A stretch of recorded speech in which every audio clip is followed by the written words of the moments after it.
नमस्कार प्यारे साथियों, भाइयों, बहनों एवं हमारे प्यारे छात्रों। देखिए ये जो साहब है, देख रहे हैं, चेहरा देखने से लगता भयंकर लग रहा है। और जानते हैं इन्होंने इतना बड़ा बड़ा काम किया कि भाई इनको नोबेल प्राइज मिला है। और इन साहब का नाम है एवोगाड्रो। ये वही एवोगाड्रो है जिन्होंने मोल कॉन्सेप्ट में एवोगाड्रो संख्या के बारे में बताया। आप लोग पढ़े होंगे, जैसे 1 दर्जन में 12 पीस जानते हैं ना, उसी तरह ये बताए थे 1 मोल बराबर कितना 6.022 गुना 10 के पावर 23। इतना 6.022 गुना 10 के पावर 23 ये 1 मोल बराबर होता है। ये मोल के बारे में बताए एवोगाड्रो साहब। उसके बाद एवोगाड्रो का ये नियम दिए, देखिए कह रहा है एवोगाड्रो का नियम 1811 ईस्वी में दिए थे एवोगाड्रो साहब। और कहता है समान ताप एवं दाब पर सभी गैसों में आयतन क्या होता है, आयतन में समान अणु होता है।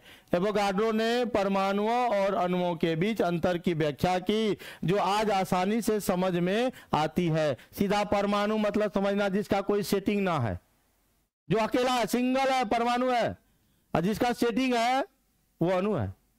समझ रहे हैं? तो वही अंतर को बताए थे ये चीज। अब कहते यदि हम हाइड्रोजन और ऑक्सीजन की जल बनाने की अभिक्रिया को दोबारा देखें तो यह कह सकते हैं कि हाइड्रोजन के 2 आयतन और ऑक्सीजन का 1 आयतन आपस में संयुक्त होकर जल के 2 आयतन देते हैं। मतलब ही कि हाइड्रोजन प्लस ऑक्सीजन बराबर मिलता है जल। मिले छे ना हो।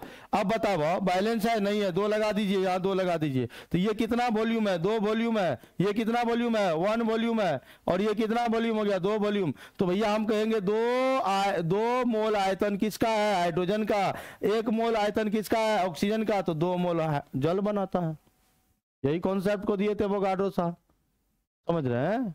फिर मिलते हैं, चलिए आज कितना ही।